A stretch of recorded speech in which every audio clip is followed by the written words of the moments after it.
नमस्कार, मैं स्वाना आपके साथ और आप देख रहे हैं द न्यूज पोस्ट। आज के टॉप 24 खबरों में हम बात करेंगे शिक्षा से जुड़े खबरों की।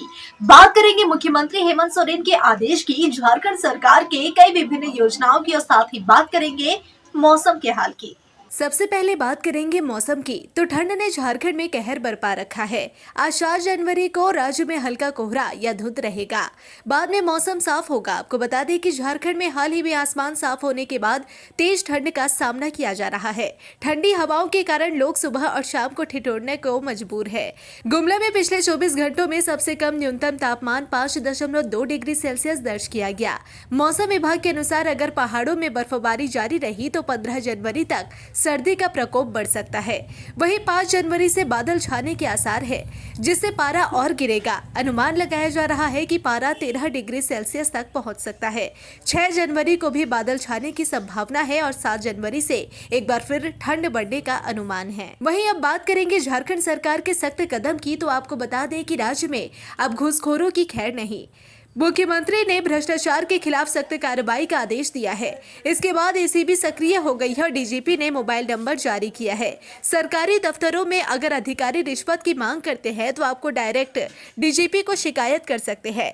अब आपको जन्म प्रमाण पत्र से लेकर मृत्यु प्रमाण पत्र तक बनाने तक के लिए किसी को रिश्वत नहीं देनी होगी। अगर कोई मामला सामने आता है तो आप दिए गए नंबर पर संपर्क कर शिकायत कर सकते हैं। झारखंड की हेमंत सोरेन सरकार मैया सम्मान योजना के तहत राज्य की महिलाओं को एक बड़ी सौगात देने जा रही है। जनवरी महीने में प्रत्येक महिला लाभार्थी के बैंक खाते में 2500 रुपए की जगह 5000 रुपए ट्रांसफर किए जाएंगे। सम्मान राशि 6 जनवरी को दिसंबर 2024 की और 11 जनवरी को जनवरी 2025 की किस्त के रूप में दी जाएगी। इस योजना के तहत 56 लाख महिला लाभार्थियों को लाभ मिलेगा। 6 जनवरी को नामकुम के खोजा टोली में राज्य स्तरीय कार्यक्रम आयोजित होगा, जिसमें मुख्यमंत्री हेमंत सोरेन राशि ट्रांसफर करेंगे। साथ ही राशि के ट्रांसफर की जानकारी लाभार्थियों को मोबाइल SMS के जरिए दी जाएगी, जिसके लिए 1.5 करोड़ SMS पैक खरीदे गए हैं। साहिबगंज के संत जेवियर स्कूल के टीचर पुण्य गौरव के घर पर हुई चोरी की घटना ने इलाके में हड़कंप मचा दिया। यह घटना जिरवाबाड़ी थाना क्षेत्र के गोदाबाड़ी हटिया के पास स्थित उनके घर पर हुई। पुण्य गौरव और उनका परिवार 25 दिसंबर को कोलकाता गए थे और घर पर ताला लगा हुआ था। इस दौरान चोरों ने उनके घर और किराएदार के कमरे में चोरी की। घर में रखे गुल्लक तोड़कर पैसे निकाल लिए गए। चोरों ने करीब 10 लाख रुपए से ज्यादा की संपत्ति पर साफ कर दिया अपना हाथ। चोरी का पता तब चला जब स्कूल टीचर कोलकाता से वापस घर पहुंचे। घटना के बाद पुलिस ने मौके पर पहुंचकर जांच शुरू कर दी है। चोरों ने केवल पुण्य गौरव के घर को ही नहीं बल्कि उनके किराएदारों के कमरे और कस्तूरबा गांधी आवासीय विद्यालय के शिक्षकों के घरों को भी निशाना बनाया।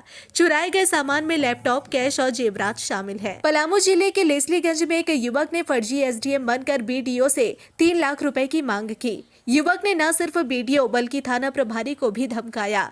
युवक ने BDO को फोन कर खुद को SDM बताते हुए 3 लाख रुपए की मांग की, जिसके बाद BDO ने पुलिस को सूचना दी। इसके बाद युवक ने थाना प्रभारी को भी अनजान नंबर से फोन किया और खुद को RDM बताकर SP का नंबर मांगा। जब थाना प्रभारी ने इसे अनजान बताया तो युवक ने फोन काट दिया। पुलिस की जांच में पता चला कि युवक मानसिक रूप से विक्षिप्त है और अपनी पत्नी से झगड़ा करने के बाद 15 दिनों से घर से बाहर था। पलामू में NH39 पर शुक्रवार की सुबह यात्री बस JPS और ट्रक में टक्कर हो गई। इसमें एक यात्री की मौत हो गई जबकि 12 घायल है। घायलों में 7 की हालत गंभीर बताई जा रही है।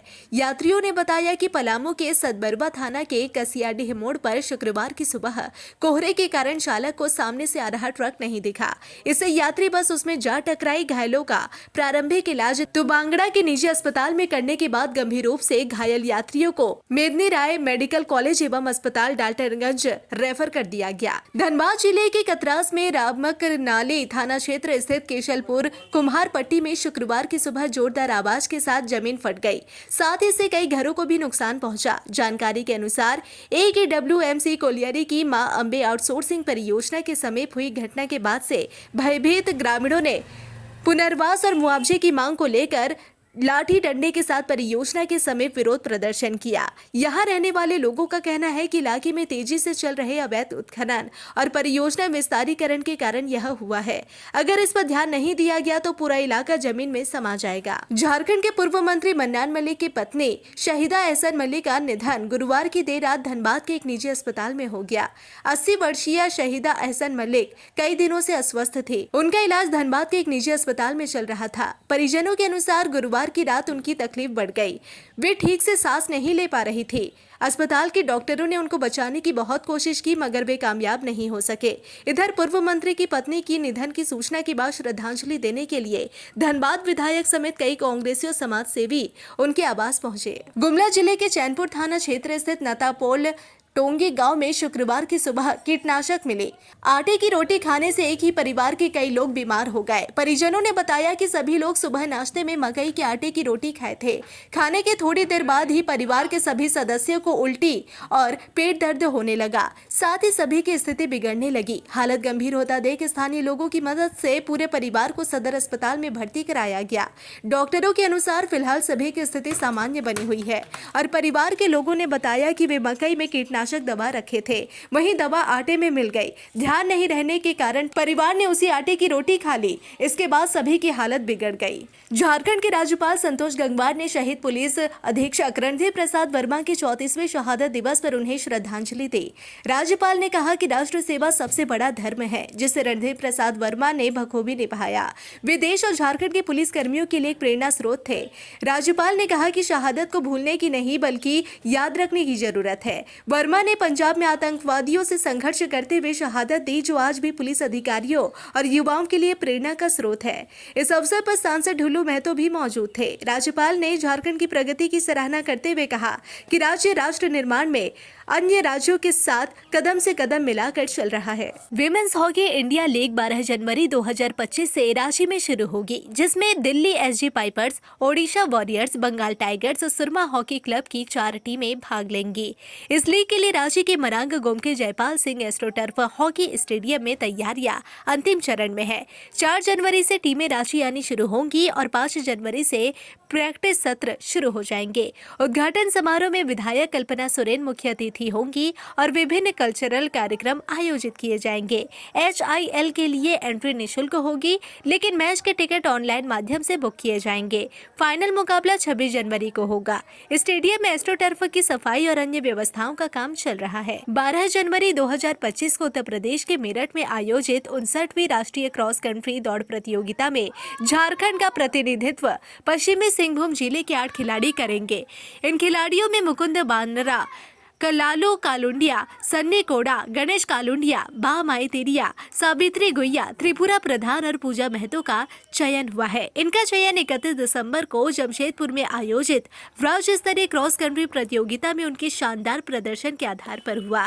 प्रतियोगिता में पश्चिमी सिंहभूम के खिलाड़ियों ने अच्छा प्रदर्शन किया, जिसमें मां माई तिरिया ने स्वर्ण, सावित्री गुइया ने कांस्य और पूजा महतो ने रजत पदक जीते। सांसद जोबा मांझी और अन्य नेताओं ने खिलाड़ियों को बधाई और शुभकामनाएं दी है। देवघर के तीर्थ नगरी में आने वाले सैलानियों के लिए एक और आकर्षक स्थल का निर्माण किया जाएगा। नंदन पहाड़, जो अपने मनोरम दृश्य और मनोरंजन पार्क के लिए प्रसिद्ध है, अब और विकसित होगा। जिला प्रशासन ने यहाँ मेडिसिनल और हर्बल प्लांट पार्क बनाने का निर्णय लिया है। इस पार्क में पर्यटक दुर्लभ प्रजाति के औषधीय और हर्बल पौधों के बारे में जानकारी प्राप्त कर सकेंगे। जिला उपायुक्त विशाल सागर ने अधिकारियों के साथ नंदन पहाड़ का निरीक्षण किया और कहा कि यह पार्क सैलानियों के स्वास्थ्य लाभ और ज्ञानवर्धक का महत्वपूर्ण स्रोत बनेगा। इसके निर्माण से न केवल पर्यटकों की संख्या में वृद्धि होगी, बल्कि वे एक सुखद अनुभव और नई जानकारी के साथ लौटेंगे। राज्य के पूर्व डीसी और निलंबित IAS अधिकारी छवि रंजन की जमानत याचिका पर शुक्रवार को झारखंड हाईकोर्ट में सुनवाई हुई। अदालत ने ईडी को निर्देश दिया है कि बहन की याचिका पर जवाब दाखिल करे। अब इस मामले की अगली सुनवाई 4 हफ्ते बाद होगी। आपको बता दें कि मामला रांची के बरियातू इलाके में सेना की कब्जे वाली जमीन की खरीद फरोख्त से जुड़ा है। इस केस में ईडी ने कई लोगों के खिलाफ चार्जशीट दाखिल की है, जिसमें छवि रंजन के साथ साथ कारोबारी विष्णु अग्रवाल, राजस्व उप निरीक्षक भानु प्रताप प्रसाद, प्रदीप बागची और जमीन कारोबारी अफसर अली शामिल है। ईडी की चार्जशीट पर कोर्ट ने संज्ञान ले लिया है। छवि रंजन ने ट्रायल कोर्ट द्वारा इस मामले में लिए गए संज्ञान को भी चुनौती दी है। संथाल परगना में बैडमिंटन के प्रतिभावान खिलाड़ियों की कमी नहीं है, लेकिन उन्हें एक उचित प्लेटफॉर्म की आवश्यकता थी। इस उद्देश्य को पूरा करने के लिए देवघर के इंडोर स्टेडियम में 3 दिवसीय संथाल परगना बैडमिंटन चैंपियनशिप की शुरुआत की गई।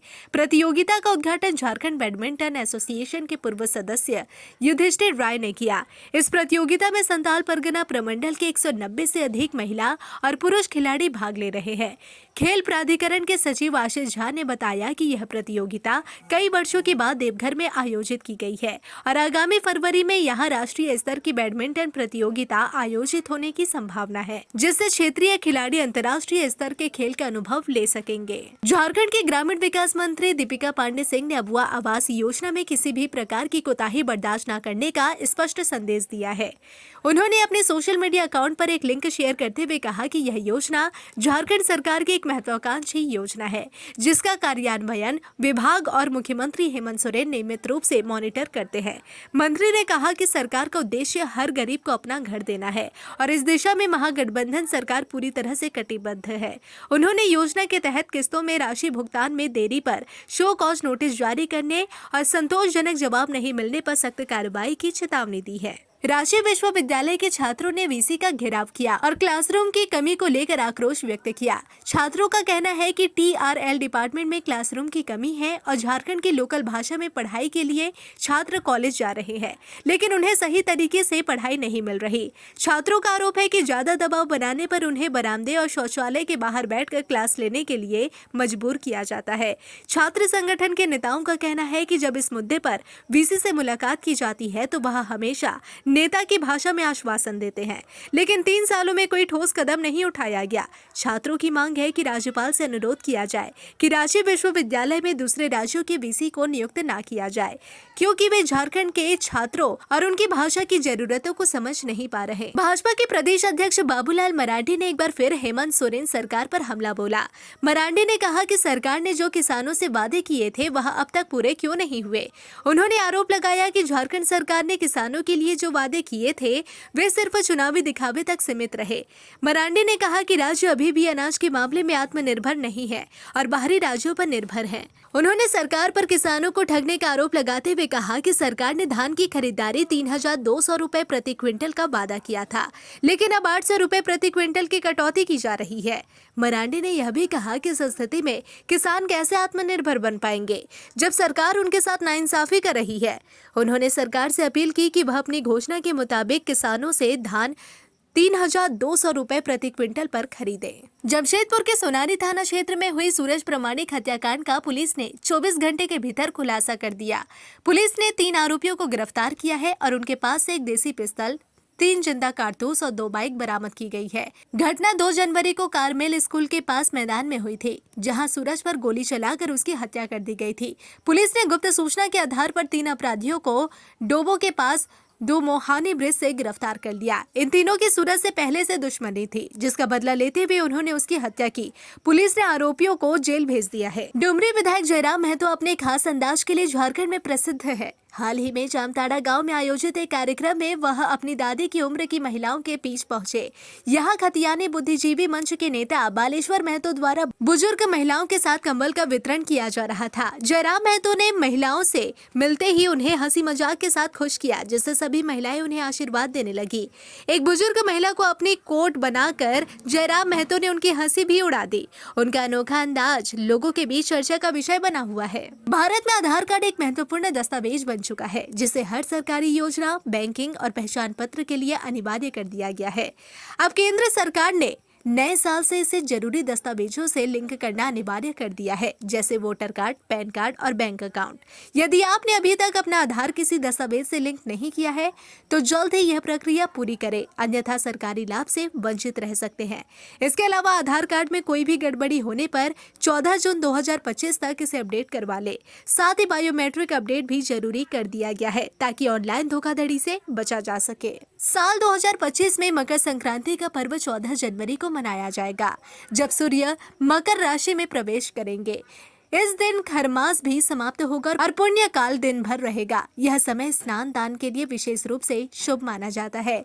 ज्योतिष शालिनी वैद्य के अनुसार इस दिन भौम पुष्य नक्षत्र और स्थिर योग के साथ महालक्ष्मी योग का निर्माण हो रहा है। इस दिन सूर्य मंत्र का जाप करने से भगवान सूर्य की कृपा प्राप्त होती है। उन्हें वस्त्र, कंबल और पंचांग दान करने से पुण्य फल प्राप्त होते हैं। इसके अलावा 14 जनवरी के बाद मांगलिक कार्यों की शुरुआत होगी और विवाह के लग्न 14 जनवरी से शुरू हो जाएंगे। जनवरी से जून तक हर माह विवाह के लिए शुभ दिन होंगे। मकर संक्रांति का पर्व गंगा स्नान और सूर्य पूजा का विशेष महत्व रखता है, जिससे जीवन में सुख, समृद्धि और सकारात्मक ऊर्जा का संचार होता है। 2 फरवरी को बोकारो के सेक्टर 4 स्थित कुमार मंगलम स्टेडियम में AIMS certified Bokaro half marathon का आयोजन होगा। इसमें 5 किलोमीटर, 10 किलोमीटर और 21 किलोमीटर की 3 श्रेणियों में दौड़ आयोजित की जाएगी। कार्यक्रम का उद्देश्य एक्टिव बोकारो, हेल्दी बोकारो है, जो इसे सेल द्वारा आयोजित किया जा रहा है। मैराथन में हिस्सा लेने के लिए रजिस्ट्रेशन फीस 100 रुपए है। सभी प्रतिभागियों को मेडल और प्रमाण पत्र दिए जाएंगे, जबकि विजेताओं के लिए नगद पुरस्कारों की भी व्यवस्था है। करीब 4000 धावकों के भाग लेने की उम्मीद है। कृषि, पशुपालन एवं सहकारिता मंत्री शिल्पी नेहा तिर्की ने चान्हो क्षेत्र के भ्रमण के दौरान बैंक की कम शाखाओं और किसानों की ऋण माफी योजना में आ रही समस्याओं पर चर्चा की। उन्होंने पंजाब नेशनल बैंक के अधिकारियों से बैठक कर KYC की समस्याओं का समाधान निकालने की दिशा में निर्देश दिए, ताकि किसान समय पर सरकार की योजनाओं का लाभ उठा सके। साथ ही चान्हो में बैंक शाखाओं की संख्या बढ़ाने पर भी विचार किया। मंत्री तिर्की ने रघुनाथपुर पंचायत में ठंड से राहत के लिए कंबल वितरित किए और मां कोको आइयो शक्ति पूजा स्थल पर भी पूजा अर्चना की। फिलहाल इस बुलेटिन में बस इतना ही। ऐसे ही तमाम खबरों के लिए बने रहिए द न्यूज़ पोस्ट के साथ।